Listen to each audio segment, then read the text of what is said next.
And the government has the same problem. And the regulators have the same problem. They have this problem that somehow the bankers are not crooks. They're nice people. So they can't envisage prosecuting them for what are, by anybody's standards, perfectly ordinary crimes. I want to finish my presentation by saying this. Some years ago, I was speaking at an event in Portugal. There was a jolly set up by a British business club. And I'd given a presentation on the money laundering laws in the UK. And I had said a great deal about the money laundering legislation, gone into great detail. And at dinner that evening, sitting next to a guy, and he introduced himself. He was a main board director from Barclays Bank. And he said, Mr. Bosdale, he said, I listened to you today with fascination. And he said, it may be please you to know, I've read some of your stuff. He said, and very interesting, he said, but in one area you are wrong. He said, I and my class, that's what he said, I and my class will never, ever be prosecuted for financial crimes in the United Kingdom. Mr. Bosworth Davies, he said, we are a protected species. My friends, I think it's up to us to prove them wrong. Thank you.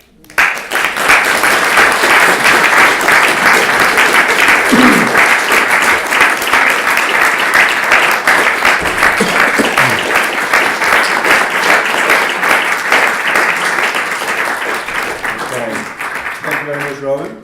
Okay, questions from the floor, please. If you could be patient with me, please. I'll go from one side to the other like that, if that's okay with you. You said, please, Jack. Yeah, you've been focusing on the banking industry, but the relationship between the commercial banks, the Treasury, and the Bank of England, it's a triangular relationship. Surely it's not just the commercial banks that are part of the problem if you've got that triangular relationship. So how do you this is sort of why just pick on commercial banks? Why not pick on the Treasury and the Bank of England as well? Because they all know about it. Because my father once said to me, never pick a fight you don't think you can win. If I pick on the Treasury, I pick on the Bank of England, I'm going to lose. I will be identified as a complete loony. Well, I probably am anyway, but that's neither here nor there. And my point is this. You're absolutely right. Of course the Bank of England knows what's going on. And of course the Treasury knows what's going on. I hold a view which you might think scandalous, which is that I think that this government is quite content to, because things are so bad in this country, but I think this government is quite content for the dirty money that routinely flows through the British banking sector and comes through the City of London. I think they're very happy to see it continuing to come. We are the money laundering centre. London is the money laundering centre of the world. I think the Treasury knows this. I think the government knows this. And I think as long as they don't have to address it, as long as they're not forced to address their mind to that problem, they can go on carrying on ignoring it, and that money can continue to flood into us. But you're absolutely right. I mean, you're like the child who pointed out the emperor had no clothes on. Of course the Treasury's involved. But there doesn't seem to be a weak link that you can attack at the moment. I know. I know, and that's because that process has been there for years and years and years. And that's why there's a big tendency for people to say, well, it's just too big a problem. What can we do? We're just ordinary people. But for my sins, my poor son will say, yes, Dad, you've been like that all your life. I'm with Edmund Burke, who said, for evil to flourish, it is enough that good men do nothing. And I genuinely believe that we've got to start speaking up and pointing out the fact that politically it's inconvenient, politically it's incorrect. But I think your question was absolutely slap bang in the middle of the bullseye, and I thank you for asking it, because you're right. And I can't say anything more open than that. That's quite demoralising, isn't it? because everybody in this room, I'm sure, would love to do something about it. Yeah, I believe everybody would There's love. nowhere to start. Well, as I say, we have it's the little acorns principle. Recently, I've begun to hear from other people who are researching in this area. I mean, Phil and some of the people he talks to. There's beginning to become a groundswell of people such as yourselves, articulate, intelligent, well-positioned people who are saying, enough is enough. We have to stop this. And that's why I urge people to, if you've not come across it, there's a remarkable, I don't know how many of you here use Twitter? Do any of you? Good. Have you come across this Twitter site called Positive Money? Positive Money. Go and have a look at Positive Money. It's a fascinating. You'll get really solid information about some of the shenanigans that the banks are playing and setting up sort of fiat debt and all kinds of things. It's not just a Twitter site; it's a website and a series of books. Thank you. They have lots of videos and all sorts of stuff that explains how the money system works. Very good. Yes, sir. Yes, I'd like to say thank you. Everything you said is spot on, 100%. Lord Acton, who was close with Gladstone, said the power tends to corrupt and absolute power corrupts absolutely. The bit they never quote is the issue which has swept down the centuries and must be fought sooner or later is the people versus the banks. Gladstone said when he was elected he found himself in office but not in power. And the fact that he said the Bank of England, from becoming the banker's bank, has become the government's government. And he had no money in six figures independent of the city until he set up the Post Office Savings Bank.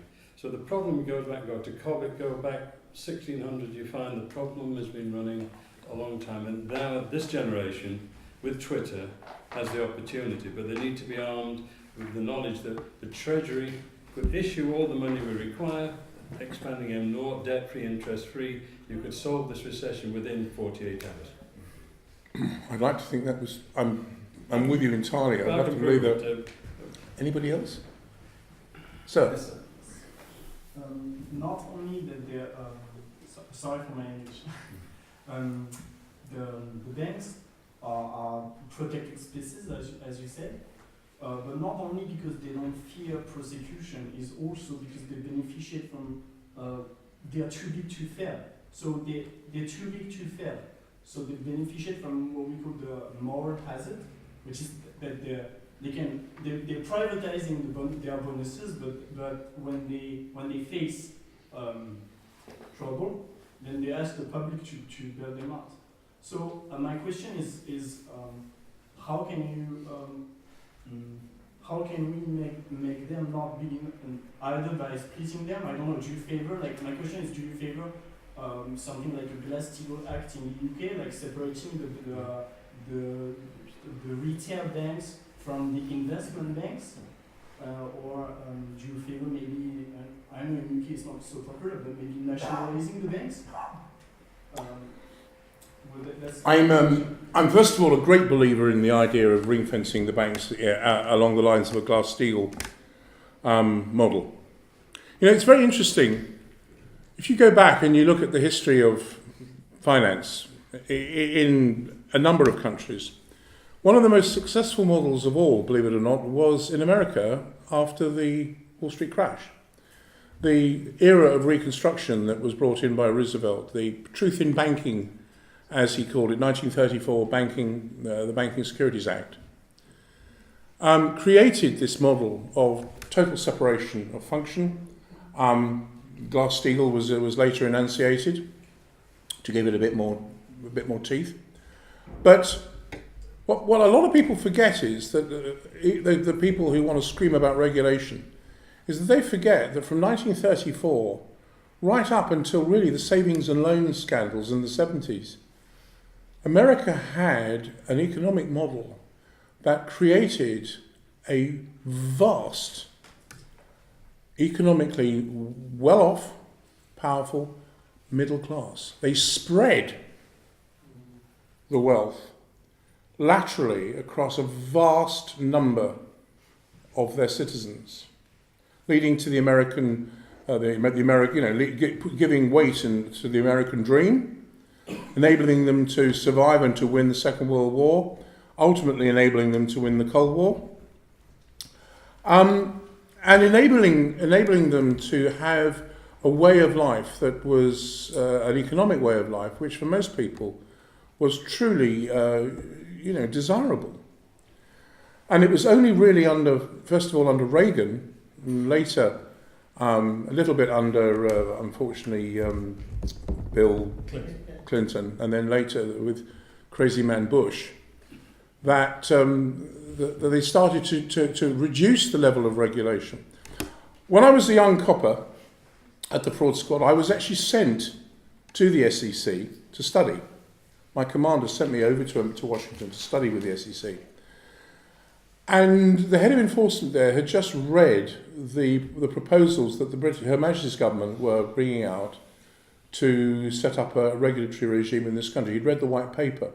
And this guy wasn't very friendly towards British people. He was very, very much a strong American, and he wasn't crazy about the Brits.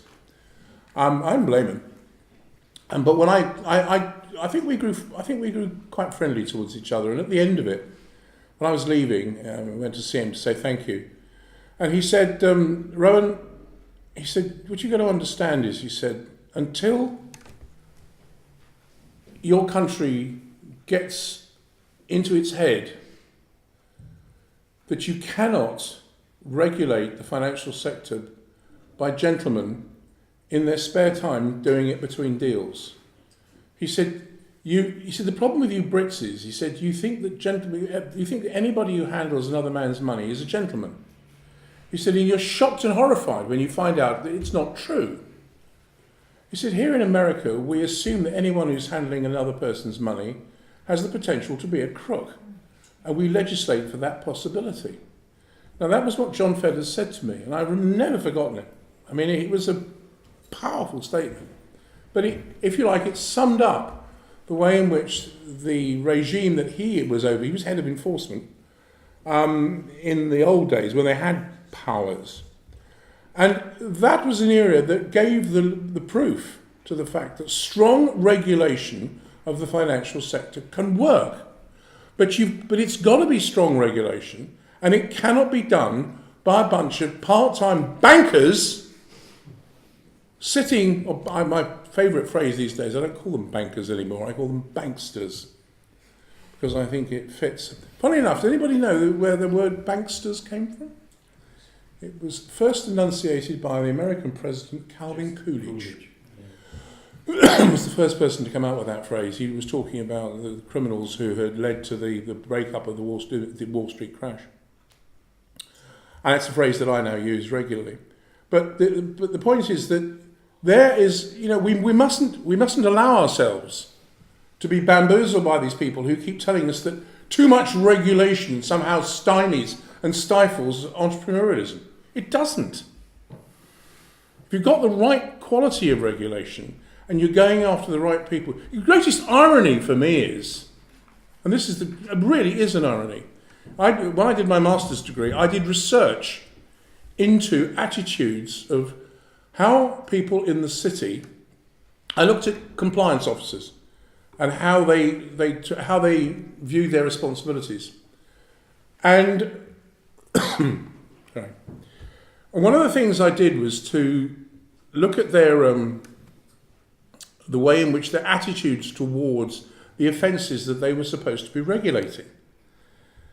And I started from the premise that if somebody doesn't actually give a tuppenny monkeys about the crime they're supposed to be regulating, will they actually do anything about it? And so I started looking, first of all, at insider dealing, and then later on I looked at money laundering. And of course, it turned out that none of them gave a damn about it at all, couldn't have cared less. But they had, cushy jobs as compliance officers, and they didn't want to rock the boat. But the problem that came through was that I did a questionnaire with them, and I said, if a friend of yours were to be convicted of an offence of dishonesty arising out of his job in the city, how would that affect your ability to meet him, first of all, socially? And about 75% of them said that they would drop the relationship.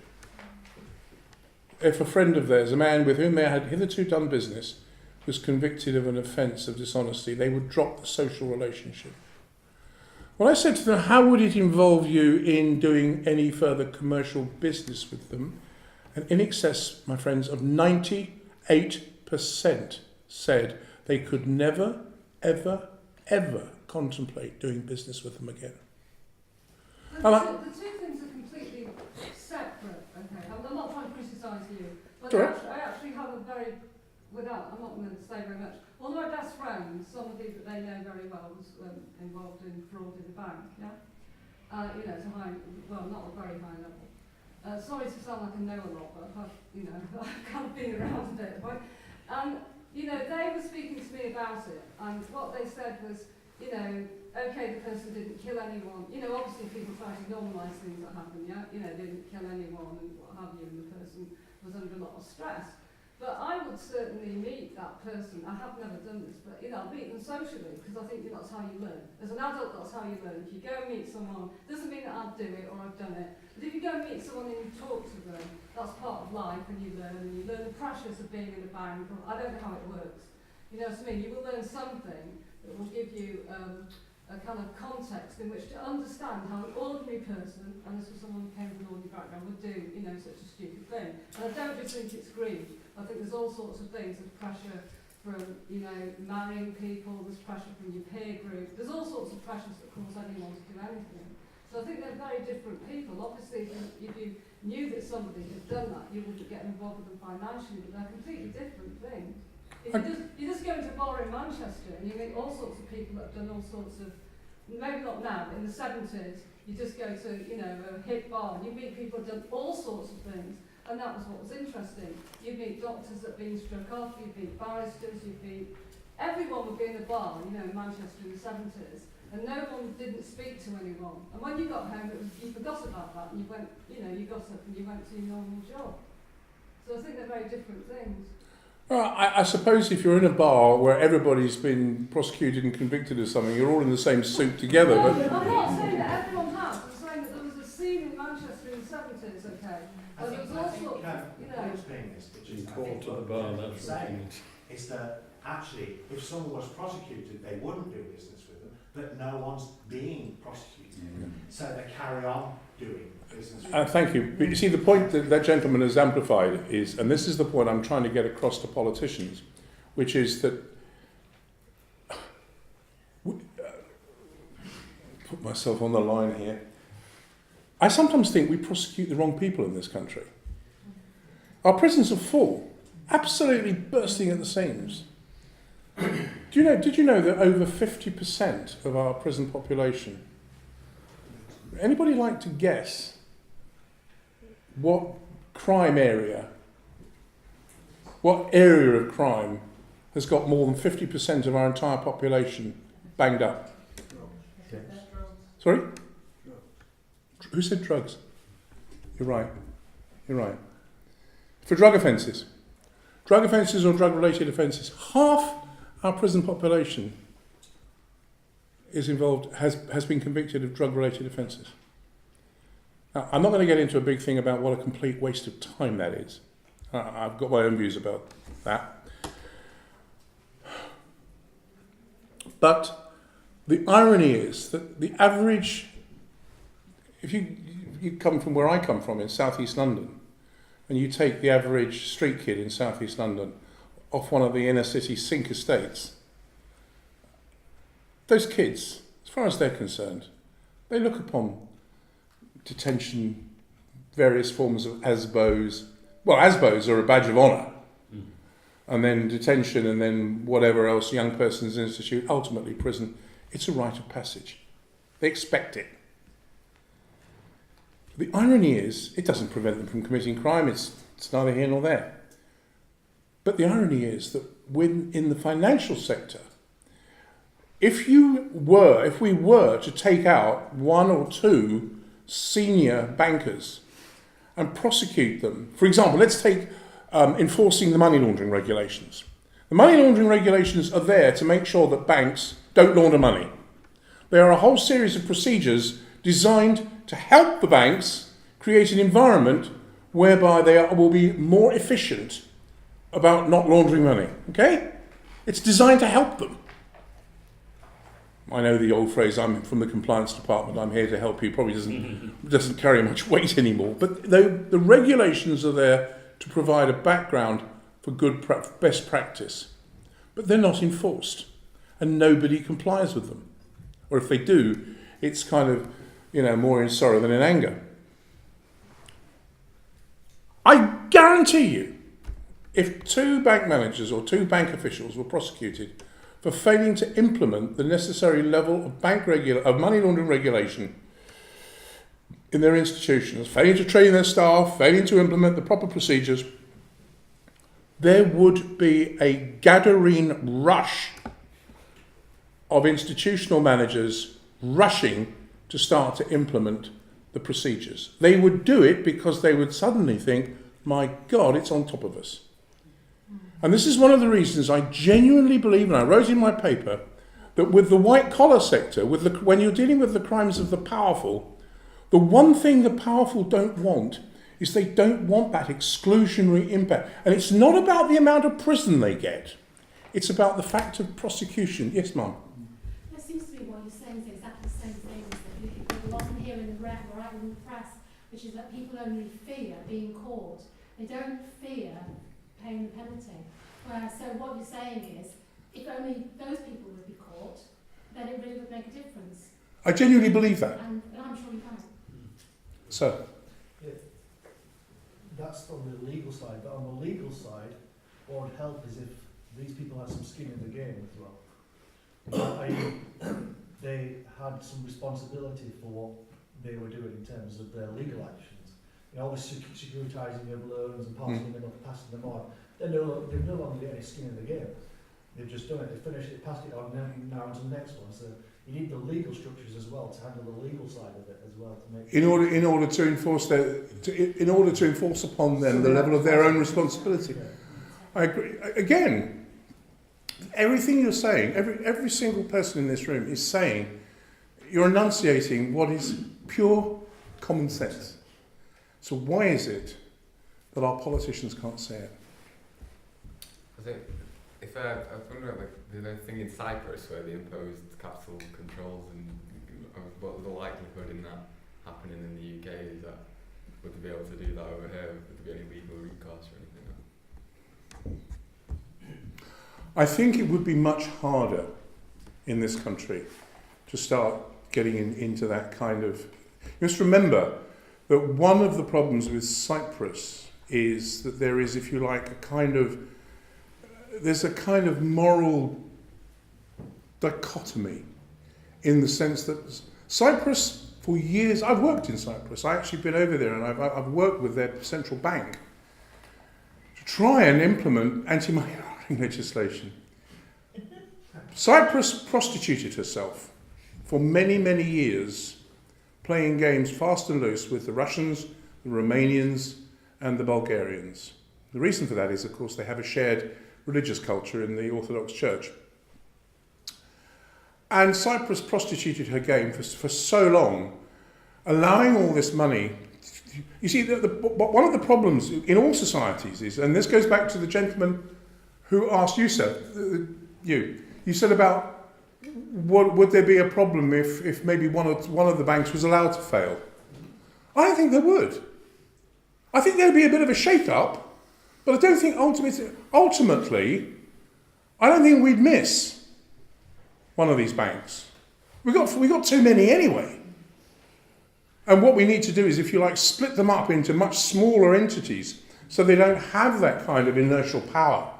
So when they get so big, we can't take them on because they're too big to fail. But going back to your point, all societies that deal with Western banking technology and methodologies, there should be a very, very careful balance between And you can tell the health, if you like, the moral health of a society by the number of banks it's got per capita. Because we don't actually need lots and lots and lots and lots of banks. A lot of people will say, oh, what about competition and all that good stuff? Yeah, okay, let's have a bit of competition. But if I tell you that in Cyprus, they have, I think the figure's something like, is it 3 times as many banks as they need? They're grotesquely overbanked. They've got more banks than a dog's got fleas. And if you were to add up the capital adequacy, in other words, the amount of operating capital they need under EU law to operate themselves successfully, lawfully, the amount of operating capital that those banks would hold is 8 times the GDP of Cyprus. And what that tells us is that Cyprus is an environment that's got many, many, many, many, many more banks than it needs. And so the question becomes, why have they got them? And I would venture to suggest they've got them because we've got lots of Russian, I'll come back to it, I promise you. Lots and lots and lots of organised crime money coming out of Russia and some of the Eastern European diasporas. Anybody here been to Romania? Mm-hmm. No? You been there? Interesting country, isn't it? That's a vote of confidence. I've worked over there for on and off for nearly 9 years.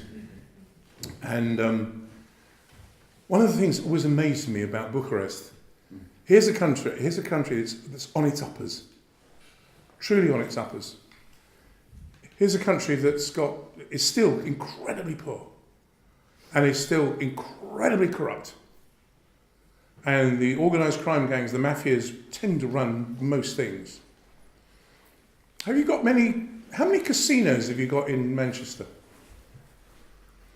I don't know. I don't think there's any. Probably count them on the fingers of 2 hands, wouldn't you? In Bucharest, there's a casino on every street corner. Thousands of them. And they're all money launderers. They're there because that's how the money comes in and it gets sloshed. I did a huge case study on I did a lot of work on one. And it's the same with Cyprus. In Cyprus, it's banks. Once you start to prostitute your economy, and once you start to allow others who've got interests in using your legal community as a means of laundering the proceeds of their crimes, but they've got no interest or no intention of investing in you as a structure. So they're just using your society and your laws as a means of moving their money through. You're in trouble. Because you end up... I'm sorry? That's London then as well. Yeah, Is that London as well? Yes. Yes, it is. that's the problem, isn't it? It is. It's exactly the point. Why do you think all our banks at the moment... Now, you've just heard that Mr. Osborne... Sorry, did I say something? Mr. Osborne has now come out and told them that they've got to radically recapitalise themselves. They've got to raise their capital adequacy. Of course, none of them want to do that. Banks don't like having unencumbered cash lying around that they can't be leveraging. But Max Kaiser, the gentleman that Phil referred to, who interviewed me the other day, he's got some remarkable, interesting ideas about that. He predicts that before the end of this year, the British banking sector will need another bailout. And where's that money going to come from? Yeah, you're right. So the question that I come back to is, do we take it from the banks or do we take it from the taxpayer? Because either way, you end up with the same result. Can't the Bank of England. Or write it off. Or write it off. No, but you Look see, at Iceland, look at but your Iceland. trouble is, you know the reason they can't write it off is that's because when all these people were busy securitizing all these loans, and they were busy swapping their loans with each other, so I end up with a huge package here. I've got a 10 billion tranche in my thing here. Well, I don't want to be the schmuck ending up with that if it all goes belly up. Blair-shaped. Because I don't want to be the fool, the greater fool theory ending up with this package of muck. Because the whole edifice of all these securitized loans, based on Trust. and the hope that the people who've got the loans will repay them. Yeah, trust. Yeah, because all money is a byproduct. So what do you of debt. do? What do you do when you've got this cocktail of debt, which you're told is an asset? What you do is you go to another bank and you say, I'll do a deal with you. I will pay you a premium.